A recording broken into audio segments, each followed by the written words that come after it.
हरे कृष्णा। सभी भक्तों का स्वागत है आज की वैष्णव एटिकेट क्लास में। पहले हम मंगलाचरण करते हैं। ओम अज्ञानतिमिरान्धस्य ज्ञानञ्जनशलाकया चक्षुरुन्मीलितं येन तस्मै श्रीगुरुवे श्रीचैतन्यमनोभीष्टं येन भूतले स्वयं रूपः कदा मह्यं ददाति सत्पदान्तिकम्।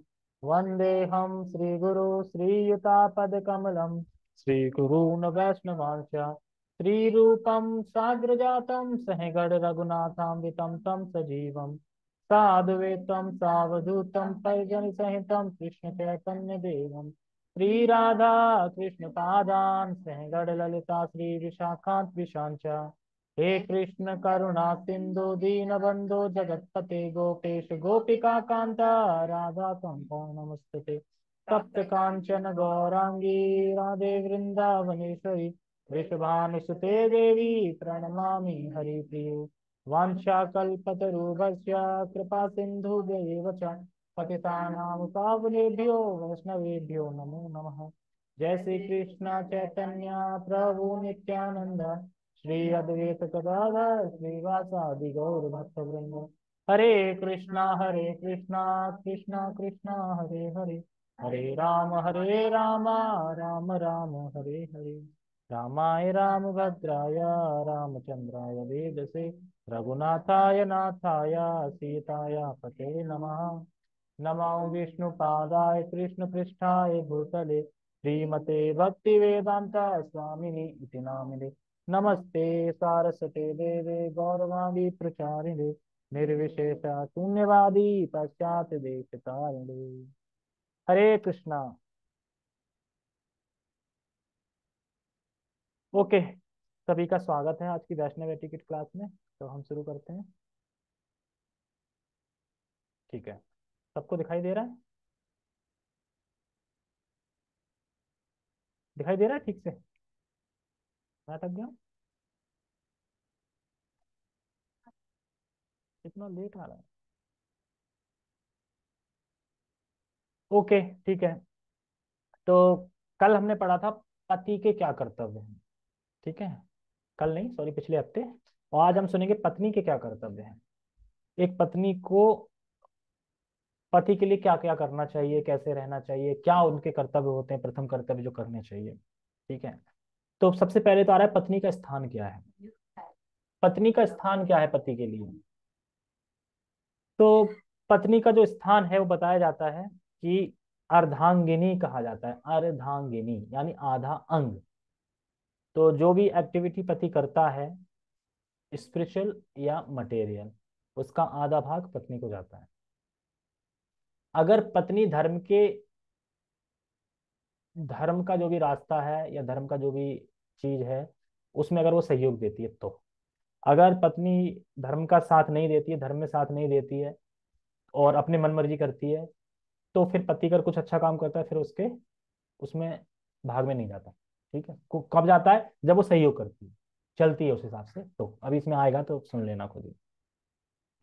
वैदिक शास्त्रों के अनुसार पत्नी पति की अर्धांगिनी है, क्योंकि अपने पति के कर्तव्यों का आधा भाग वह संभालती है। आधा भाग क्या संभालती है? कि पति अगर काम करने जाता है तो पत्नी घर पे काम करती है, खाना बनाती है, तो आधा भाग ही होगा एक तरीके से। मान लो कि अगर पति ये सब काम करे तो फिर वो ड्यूटी नहीं कर पाएगा और खाना वाना बनाने में चीजों में लग जाएगा सारा टाइम। इसलिए आधा भार संभालती है, तो जो भी प्रॉफिट मिलता है, जो भी पुण्य हो, तो वो भी पत्नी को मिलता है। श्रीमद् भागवतम 3:4 3:4 18 में बताया गया है। नहीं, 18, हाँ 19 में बताया गया है। इस प्रकार धार्मिक क्रियाकलापों में वे दोनों एक ही हैं, धार्मिक कार्यकलापों में। ठीक है, अपने पति के योग्य मार्गदर्शन में रहने पर पत्नी सुखी रह सकती है। अपने पति के योग्य मार्गदर्शन में, पति जो बता दे कि देखो ऐसे ऐसे करना चाहिए, उसको वो मान लेती है, फिर उसमें एकदम स्थिरता से दृढ़ होके सेवा करती है, जो वो काम बताएगा वो करती है। तो फिर अर्धांगिनी मतलब, तो जो पति जो भी कार्य कर रहा है धार्मिक, तो आध्यात्मिक स्पिरिचुअल जो भी कर रहा है, तो उसका आधा भाग जाता है। अब मान लो हम भक्ति कर रहे हैं, अब उसमें 16 माला हम कर रहे हैं, तो 16 माला का 8 माला जा रहा ही जा रहा है, लेकिन कब? जब वो भक्ति में सहयोग दे रही है तो फिर कर्मों के हिसाब से है फिर तो। अब पति अगर धार्मिक काम नहीं कर रहा है लेकिन फिर भी पत्नी वैदिक शास्त्रों के अनुसार तो अर्धांगिनी मानी जाती है। बात तो एक ही है ना, अर्धांगिनी का मतलब क्या है?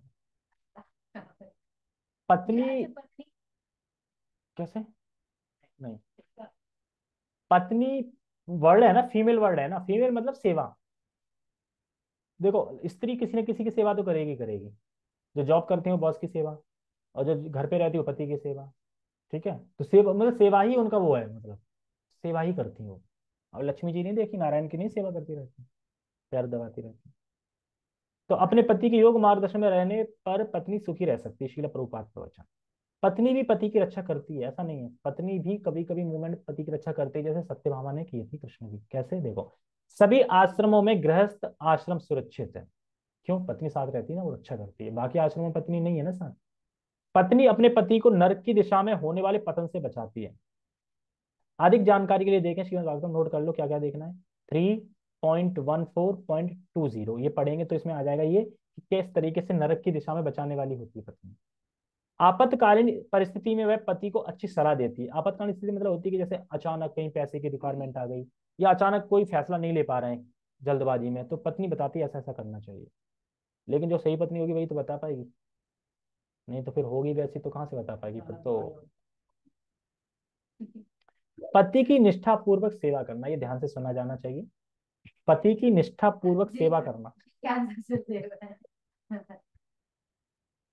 श्रील प्रभुपाद जी कहते हैं, अपने पति के प्रति अपने पति के प्रति निष्ठावान रहना पत्नी का दूसरा कर्तव्य है। दूसरा कर्तव्य, प्रथम कर्तव्य है? प्रथम कर्तव्य है।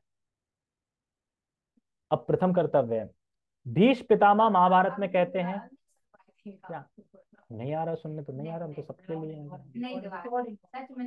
भीष्म पितामह क्या नहीं सुन। अच्छा, श्रील प्रभुपाद जी कहते हैं अपने पति के प्रति निष्ठावान रहना पत्नी का प्रथम कर्तव्य है।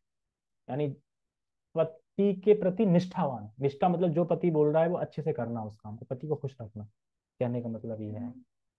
भीष्म पितामह महाभारत में कहते हैं, देखो पितामह भीष्म है जिनका आज डिसअपेरेंस डे है ना, आज ही उन्होंने शरीर त्यागा था ना, पितामह भीष्म। दिल्ली थी ना, मतलब जो उत्तरायण में करा था ना, तो उत्तरायण शुरू हो गया कब से? संक्रांति से उत्तरायण शुरू हुआ है। ठीक है, यानी अभी बढ़िया बढ़िया सुबह चल रही है। कहाँ पे? स्वर्गलोक में। सब देवता जागे हुए हैं, सब अपने अपने काम कर रहे हैं, और बढ़िया देखो यहाँ का ब्रह्म मुहूर्त होता है जैसे सुबह का, तो अच्छा टाइम माना जाता है। ऐसे ही देवताओं का ब्रह्म मुहूर्त चल रहा है। पूरा ब्रह्म मुहूर्त 6 महीने नहीं चलेगा, ये स्टार्टिंग के कुछ 1 महीने ब्रह्म मुहूर्त, उसके बाद तो फिर दिन बढ़ता जाएगा ना, तो ब्रह्म मुहूर्त थोड़ी काउंट होगा वो। और फिर रात आ जाएगी, जब अंधकार आएगा, जब दक्षिणायन आएगा, तब उनका अंधेरा हो जाएगा। तो तब तक देवता सोते रहते हैं। इसीलिए तो बोलते हैं ना, उत्तरायण में मरते हैं ऊपर के लोग हो जाते हैं। तो अपने पति की सेवा के अतिरिक्त पत्नी को अन्य किसी भी कार्य जैसे यज्ञ, श्राद्ध, उपवास आदि करने की आवश्यकता नहीं है। देखो ये जो नॉलेज बताई जा रही है, ये नॉलेज बताई जा रही है एक सामान्य लोगों के लिए जो कि वेदों में वर्णित है वो।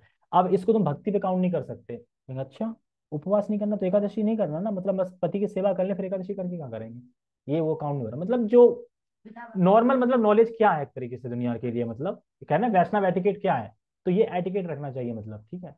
तो ये वैष्णव के डे पे नॉर्मल वैष्णव एटिकेट जो नाम बता रहे हैं, वैष्णव यानी भक्त, वैष्णव भक्त है, वैष्णव की एटिकेट क्या होने चाहिए, लेकिन जब कोई भक्ति कर रहा है तो एकादशी उपवास नहीं रखेगा।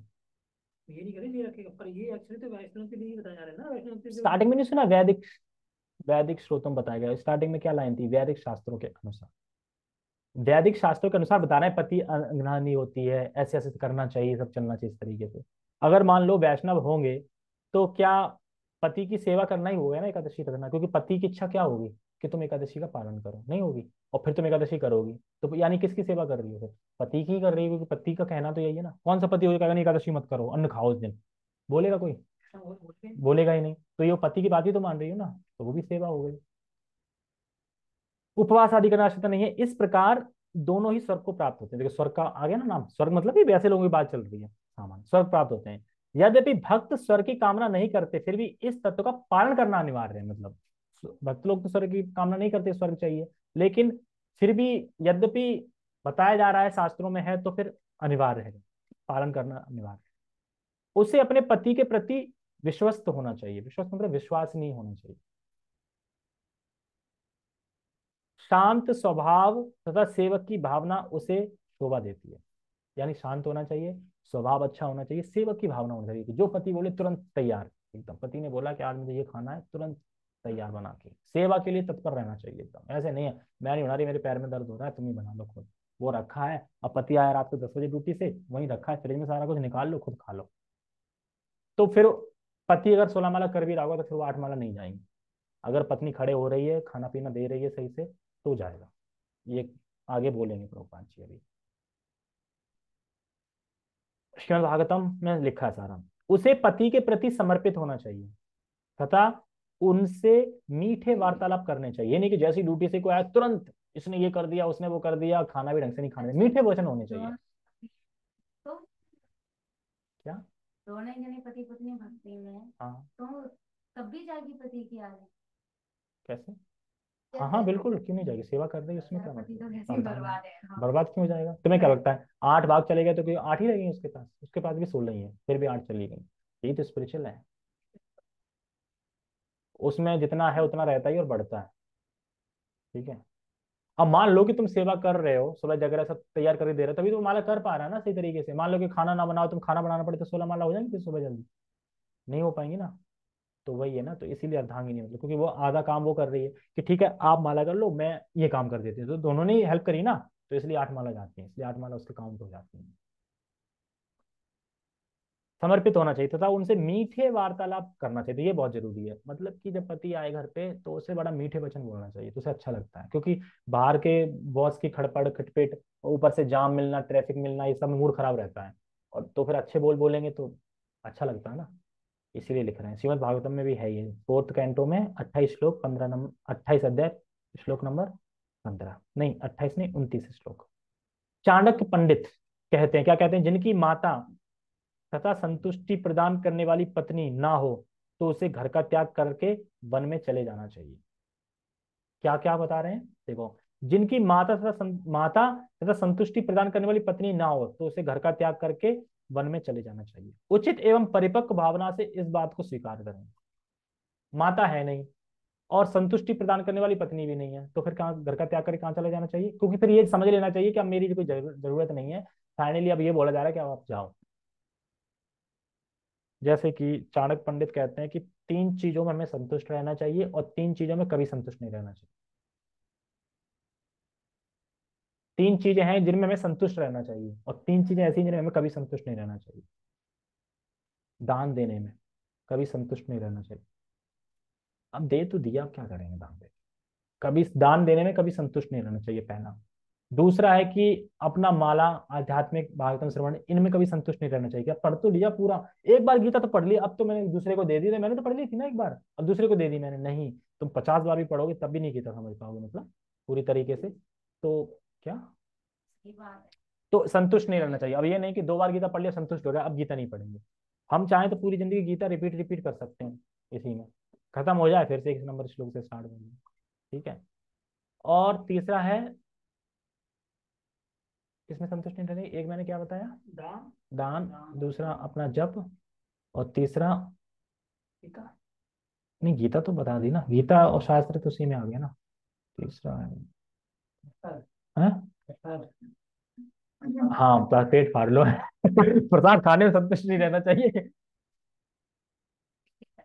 अब मतलब ये समझ लो कि धाम वगैरह जाने में, मुझे याद नहीं आ रहा है, भूल रहा हूँ, लेकिन कुछ है, एक और है, मतलब जिसमें संतुष्ट नहीं रहना चाहिए, वो भी भगवान जुड़ी बात ही है। जैसे कि दान देना हो गया और अपना माला जप करना हो गया। हाँ, एक तो ये हो गई कि सेवा करना, साधु संघ की सेवा वगैरह करना और अपना शास्त्र पढ़ना, और दूसरा अपने नाम जप, नाम जप मतलब हरे कृष्ण महामंत्र, इसमें कोई संतुष्ट नहीं रहना चाहिए। तो अभी तो तुम ये बता देती तुम। हाँ अलग अलग है, एक ही अब बात है। अलग ही अब रहते हैं। दोबारा स्वीकार कर दो ना, अलग अलग है नहीं मैं यही बता ठीक है, कौन कौन सी बात है जिसमें संतुष्ट रहना चाहिए? अपनी पत्नी से, मतलब एक ही पत्नी से संतुष्ट रहना चाहिए। दूसरा है कि जो मिल जाए उसमें संतुष्ट रहना चाहिए, पत्नी संतुष्ट रहना, जो मिल जाए उसमें संतुष्ट रहना चाहिए। और तीसरा मैं ये भी बोल रहा हूँ, मुझे दो दो ही याद आ रहा है, लोग चाणक्य पंडित 3 3 कहते हैं। अब पत्नी का है मतलब एक ही पत्नी से संतुष्ट रहना, दूसरा दूसरा क्या बताया मैंने, दूसरा भी क्या बताया था। हाँ, जो मिले मतलब कि जो परस के थाली में आ जाए खाना उसमें संतुष्ट रहना। कहते हैं ना, अरे यार ये क्या बना दिया, जो मिल रहा है ना उसमें संतुष्ट रहना। और एक ही पत्नी से संतुष्ट रहना। तीसरा क्या है वो मैं भूल रहा हूँ, ठीक है, वो मैं कल बताऊँ, याद आ जाएगा तो। वास्तविक माता का अर्थ है भक्ति, तथा वास्तविक पत्नी का अर्थ है समर्पित पत्नी। देखो, वास्तविक माता का अर्थ क्या है, भक्ति, और वास्तविक पत्नी का अर्थ क्या है, समर्पित पत्नी। तो पत्नी समर्पित होनी चाहिए पत्नी को पूरी पूरी। पत्नी को उत्साही, गृह कार्य में दक्ष, घरेलू वस्तुओं की स्वच्छता एवं रख रखाव में पारंगत एवं उचित खर्च करने वाली होनी चाहिए। उचित खर्च करने का मतलब ये नहीं कि लुटा दो सारा। उचित खर्च मतलब कि भगवान के कार्यों में जो भी लगता है उसमें हाथ सही होना चाहिए। और बाकी जहाँ फालतू का खर्चा हो ना, जैसे कि अब शादी आ रही है किसी के रिश्तेदारों में, अब उसमें शादी में अब कपड़े खरीदने ये करना है, तो उसमें हाथ खींच सकते हो। उसमें भगवान को कोई मतलब नहीं है कि तुमने क्यों कपड़े नहीं पहन के गए, सही क्यों नहीं गए, कैसे चले जाए, कोई मतलब नहीं। लेकिन अगर मंदिर जा रहे हैं तो मैं अच्छे वस्त्रों में जाना चाहिए, क्योंकि भगवान के सामने जा रहे हैं। शादी में थोड़ी भगवान के सामने जा रहे हैं। शादी में तो आजकल जो यज्ञ भी हो रहे हैं वो भी कौन सा अच्छे हो रहे हैं सही से, पंडितों को भी सही नहीं पता होगा। इसीलिए इस्कॉन में शादी करानी चाहिए, वहां पे सही होती है। शादी के सारे रूल देखने होते हैं कि कुंडली मिल रही है कि नहीं मिल रही है, क्या है, क्योंकि तभी आगे जीवन चल पाता है। बस भक्तों को छोड़ के, जो लेकिन जो भक्त होते हैं तो भक्ति मिलाते हैं, लेकिन भक्ति में क्या, फिर वो भगवान के कंट्रोल में आती है सारी चीज। वास्तविक माता का अर्थ है वास्तविक पत्नी, पत्नी का अर्थ है समर्पित पत्नी, ठीक है। तो पत्नी को क्या क्या होना चाहिए, उत्साही। उत्साही मतलब कि हर कोई काम बोले उसमें उत्साह उत्साह होना चाहिए भगवान कार्य में, कि ऐसा नहीं कि मरे मरो ये भी करना पड़ेगा। जैसे बोल रही थी उस दिन, तुलसी माला हो गई, चलो ठीक है एक काम करनी, मतलब आदत लग रही थी तुलसी माला करने में कि अभी ये करना है वो करना। एक निबट गई तो अच्छा है ना, एक कम हो गया।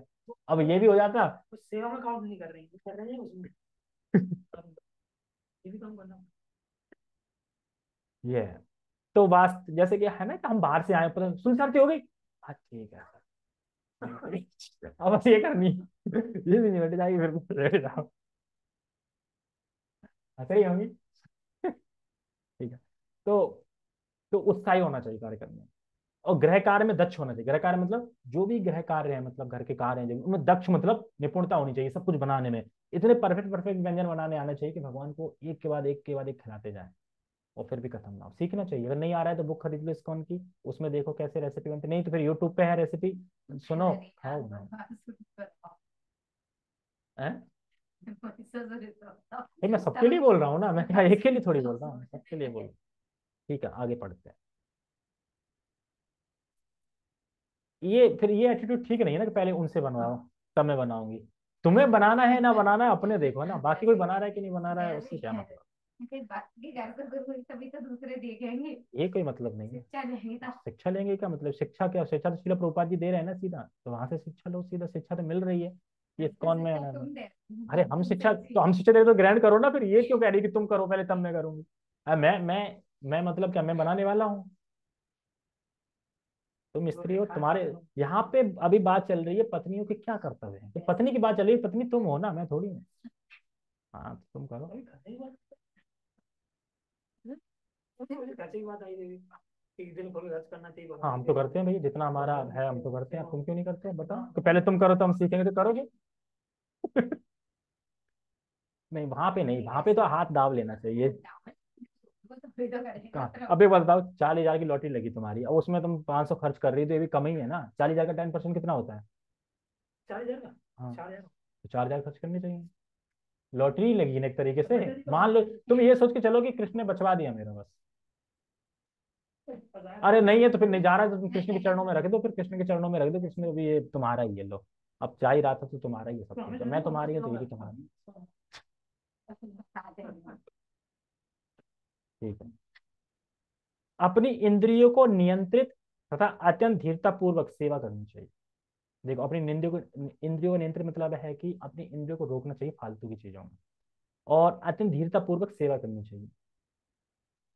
उसे अपने पति की आदतों एवं रुचियों के अनुसार व्यवहार करना सीखना चाहिए, तथा पति की परिस्थिति का अनुसरण करते हुए व्यवहार करना चाहिए। अब पति का मूड कैसा है उस टाइम पे वैसा व्यवहार करना चाहिए। अब पति गुस्से में है और तुम खिलगोटी कर रही हो वहां पे, तो फिर डांट पड़ेगी, पड़ेगी ना डांट। तो कह रहे हैं जैसा मूड है पति का वैसे व्यवहार करना चाहिए, उस हिसाब से, उस कंडीशन में वैसे ही, ठीक है। अपने पति अपना पति यदि बड़ा भक्त ना हो तब भी पत्नी को पति के मानसिक स्तर को समझकर व्यवहार करना चाहिए। वो भक्त भी नहीं है तब उसे अत्यंत अपनेपन से परंतु मान सम्मान देकर सेवा करनी चाहिए। श्रीमद् भागवतम में माता देवहूति का आदर्श है। माता देवहूति ने कर्दम मुनि की कितनी सेवा करी। अगर मान लो कोई करोड़ों की मालकिन हो, जिसे गंधर्व देख के गिर पड़े थे वहां पे अपने रथ से, तो वो कितनी खूबसूरत होगी पहले बात। दूसरा कितनी पैसे वाली होगी, और वो एक झोंपड़ी में आके रह रही है। जबकि करदम मुनि को कोई मतलब नहीं है, मतलब तो कोई रहेगा अगर तुम वही कर रहे हो करते रहो, मैं अपने आराम से ऐसे रहती हूँ, नहीं के सब कुछ है मेरे पास, जब तुम आओगे सब ठीक है। तो लेकिन फिर भी सेवा कर रही है, मतलब एक तो उसने अपने रूप का त्याग कर दिया, रूप की बिल्कुल, जबकि हालांकि लड़कियां अपने रूप से अटैच ज्यादा रहती है ना, कहीं भी दाग वाग आ जाए कुछ आ जाए तो प्रॉब्लम हो जाती है। उसे अपना रूप त्याग दिया बिल्कुल भी, कैसी दिख रही हो कोई मतलब नहीं है। तो जब सब कुछ त्यागा तो मिला क्या बाद में, 1000 दासियां उसकी सेवा कर रही थी रूप को निहारने के लिए। करदम मुनि, और हवाई महल दिया। हवाई महल सोच सकते हैं कैसा है, ऐसा वैसा नहीं था, उसमें प्रवेश करेंगे तो पूरा दिल्ली, मतलब दिल्ली मतलब सब कुछ था उसके अंदर, पेड़ वेड़ मतलब सब कुछ, सरोवर वरोवर सब कुछ महल के अंदर ही। और उड़ता हुआ महल, महल जहाँ चाहो मन की गति से चलने वाला, जहाँ चाहो वहां पहुंच जाएगा जिस लोक में। तो बड़ा खुश हो गई। फिर उसका पता चलता है कि मैं बहुत भोग भोग चुकी हूँ, मैंने तो बिल्कुल सारा जीवन बिता दिया ये वो। तब कपिल मुनि से प्रार्थना करती है कि मुझे आत्म साक्षात्कार की बताएं। तब कपिल फिर भगवान अपना वो देते हैं, सांख्य योग का। ठीक है, तो अपना पति बड़ा भक्त ना हो तब भी करना चाहिए। ठीक है, उसे अत्यंत अपनेपन से परंतु मान सम्मान देकर सेवा करनी चाहिए। अपने मन से, ऐसे नहीं सेवा तो कर रही है और लगा टैटुआ दबा दूं इसका, यहीं पे ना पैर गुस्से से पैर दबा रहे हैं, कोई कुछ करा रहा है, नहीं अपनेपन से जाना चाहिए कि हाँ कोई अपना दबा रहा है इस तरीके से। अपने पति के समझ सदैव स्वच्छ तथा सुखी एवं आनंद पूर्वक रहे। देखो चाणक्य पंडित तो कहते हैं अगर पति घर से बाहर है तो पत्नी को श्रृंगार नहीं करना चाहिए। अगर घर से बाहर है पति, यानी जितने भी आर्मी में लगे ना उनकी पत्नियों को श्रृंगार नहीं करें, सजना नहीं चाहिए। किसके लिए सज रहे हैं, पति के लिए सजना चाहिए। पति है ही नहीं तो सज किसके लिए रहे हो। हम्म? भगवान के लिए सज रहे हो तो पहले तो उसका पति भी तो उसके लिए भगवान है। पति भी, पर उस तो शास्त्र में तो बता रहे हैं ना कि चाणक्य पंडित कहते नहीं सजना चाहिए। जैसे कि प्रभु जी बोल रहे थे, कौन सी कथा बोल रहे थे, कोपवान, कोप भवन करे। तो पहले के लोग तो एक भवन होता था अलग, गुस्सा करने के लिए भी भवन होता था अलग। और आजकल घर का भवन को भवन ही मान लो कि हर कोई गुस्सा ही रहता है हमेशा। अगर मान लो को भवन बना दिया जाए तो पता चलेगा को भवन में ही रह रहा है हमेशा, क्योंकि गुस्सा खत्म ही नहीं हो रही, गुस्सा ही।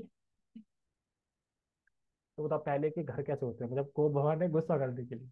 कौन गया था को भवन में गुस्सा करने के लिए, केकई गई थी ना, केकई को भवन में चले थे। कहाँ है महारानी, कहाँ है, को भवन में, यानी गुस्सा हो गई। अब उसे कर रहे हैं मान जाओ गलती हो गई ये वो।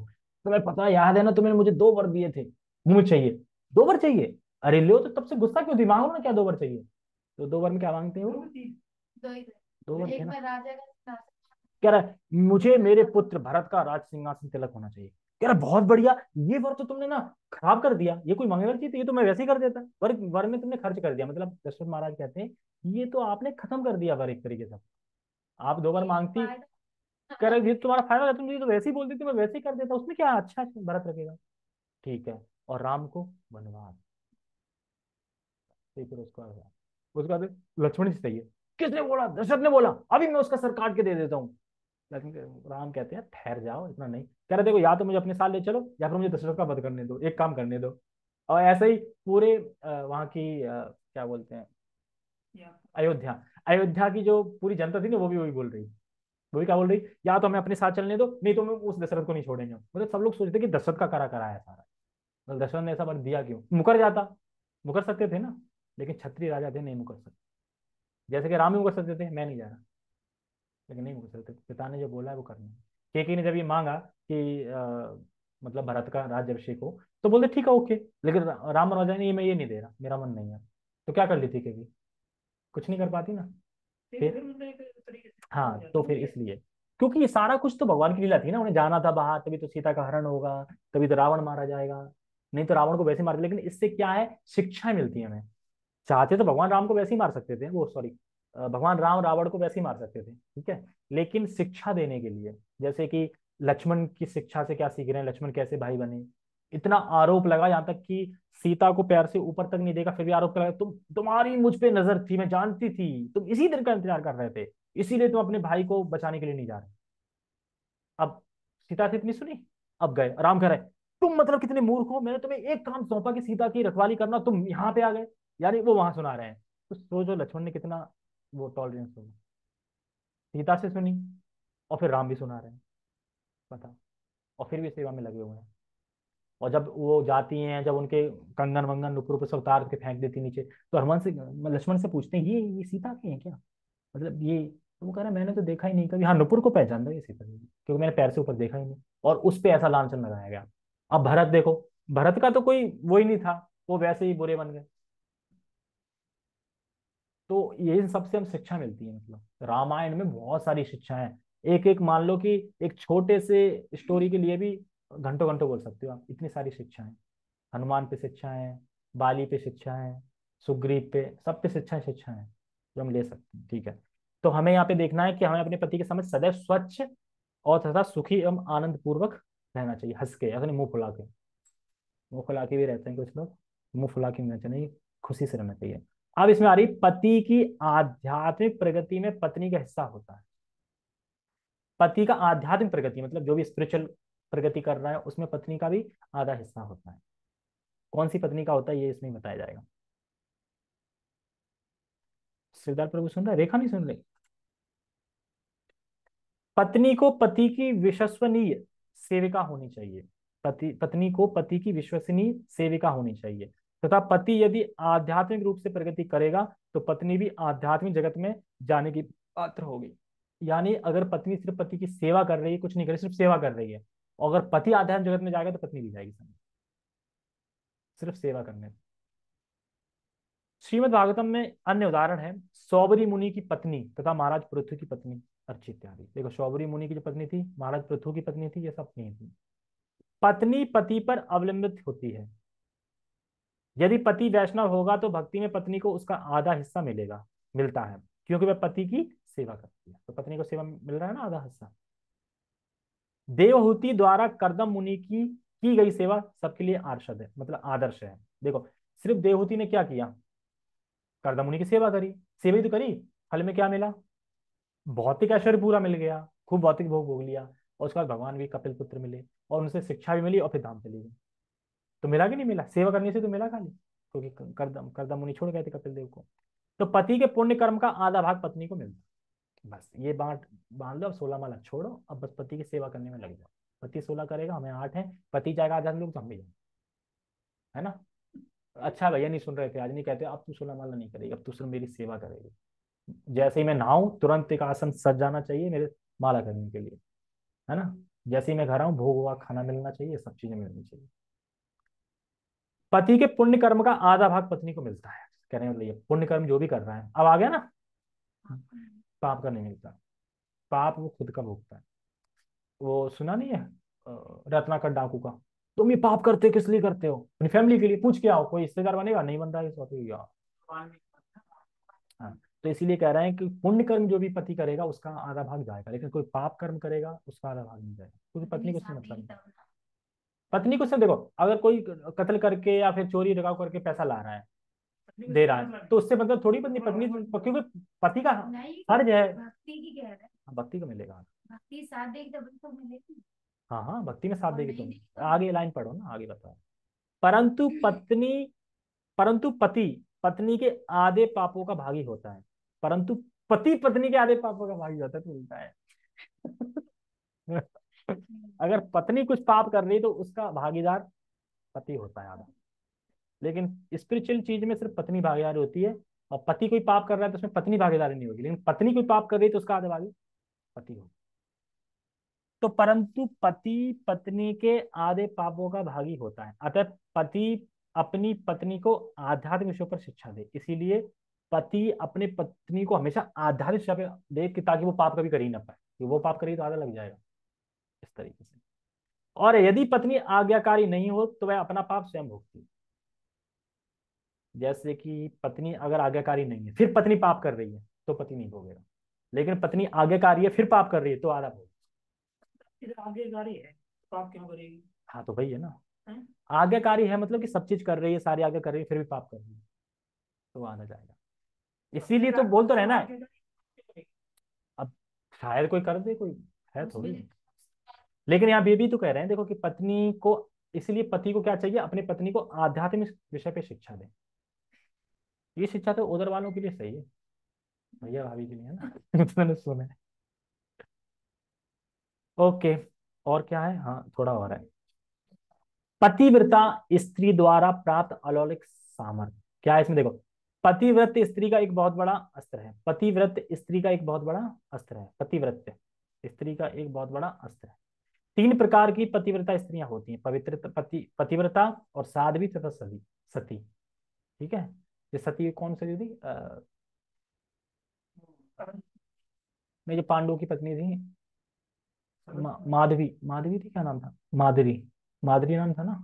एक तो कुंती नाम था, दूसरी पत्नी का नाम क्या था, माधवी सती हो गई थी जो। हाँ, एक अरुंधति रामायण, रेणुका जमदग्नि की पत्नी पुराण, रेणुका जमदग्नि पत्नी थी ना, जमदग्नि। और सावित्री सत्यवान की पत्नी। और इनकी कथाओं को पढ़ें एवं आदर्श ग्रहण करें, तो ये बता रहे हैं कि इनकी कथाएं पढ़ें, जैसे कि साध्वी सती की, अरुंधति की, रेणुका की, ये सब किसमें मिलेंगी, रामायण में, पुराण में, कुछ इन सब में। पुराण मतलब कि भागवतम पुराण में भी होंगे। भागवतम पुराण की कह रहे हैं कि और किसी पुराण की कह रहे हैं, भागवतम पुराण की कह रहे हैं। 18 पुराण है। हाँ तो 18 पुराण भागवतम पुराण है ना, अमलम पुराण वही तो है। पतिव्रता स्त्रियों के प्रमुख आदर्श उदाहरण, अगर हम उदाहरण देखें ना कि कौन कौन सी पत्नी है जो आदर्श मतलब अपने पति के लिए रही है, तो है उसमें भगवान शिव की पत्नी, इतना बड़ा महल वहल छोड़ के वहां कैलाश पर्वत पर बैठ गई पेड़ के नीचे, कुछ नहीं है, सांप है, धतूर है, कोई ऐश नहीं। बताते हैं ना कि एक बार पार्वती ने बोला भी, यार क्या है ये ना, तुम कोई घर महल कुछ नहीं, कब तक ऐसे रहूंगी, तो कहा, अच्छा महल देखिए, बढ़िया महल बनाया एक, इतना बढ़िया महल बनाया कि उसका उद्घाटन किया। उद्घाटन किया तो बहुत सारे ऋषि आए। अब एक ऋषि देखता रहेगा, तो कह रहा भाई चाहिए क्या चाहिए, गुरु दक्षिणा देना पड़ता है ना, ऋषियों को जो आते हैं, ब्राह्मण वगैरह आते हैं, अब उद्घाटन कर रहे हैं तो ब्राह्मण को देना पड़ता है। ब्राह्मण कह रहा मुझे आपका महल ही चाहिए। यार यार हमारे भाग में है ही नहीं महल, ठीक है तुम महल ले लो, फिर जाके टेरेस पर बैठ गए। पार्वती समझ गई कि अब तो यहीं रहना है, तो फिर वो वहीं पे रह के सेवा करती हैं। देवहूति का तो है बताया अभी, करदम मुनि की सेवा की। अर्ची देवी है जो पृथु महाराज की पत्नी थी, ये भागवतम स्कंद में 4 में है, ठीक है। और करदम मुनि का तो 3 स्कंद में पढ़ेगा ही। सीता देवी रामचंद्र की पत्नी, रामायण में पढ़ सकते हैं। सुकन्या च्यवन, एक च्यवन मुनि की पत्नी सुकन्या, ये श्रीमद् भागवतम में है। देखो श्रीमद् भागवतम में कितनी कथा है, अभी आएंगे सब आगे, इन सबकी स्टोरी आएंगी, बहुत अच्छा। अनसुईया अत्रि मुनि की पत्नी, ये भी भागवतम में भी है, रामायण में भी। विष्णु प्रिया, ये किसमें बता, आप पढ़ के बता रहे हैं ना सब। नहीं पता है। विष्णु प्रिया भगवान श्री चैतन्य की पत्नी थी। और मंदोदरी रामायण, वो भी आज्ञाकारी पत्नी थी अपने पति की। द्रौपदी पांडवों की पत्नी, महाभारत। महाभारत लाना, मैं सोच रहा हूँ जो कूपन मिलाकर उसमें हिंदी महाभारत मिल जाएगा तो ले आऊंगा ना, 1100 का कूपन है। कुछ बुक्स ले लूंगा।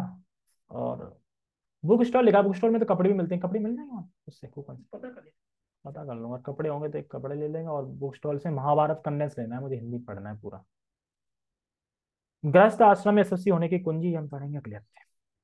हरि बोल हरे कृष्णा, क्योंकि कोई कोई लोग जूम पे सो रहे हैं ना, सोते सोते सुन रहे हैं।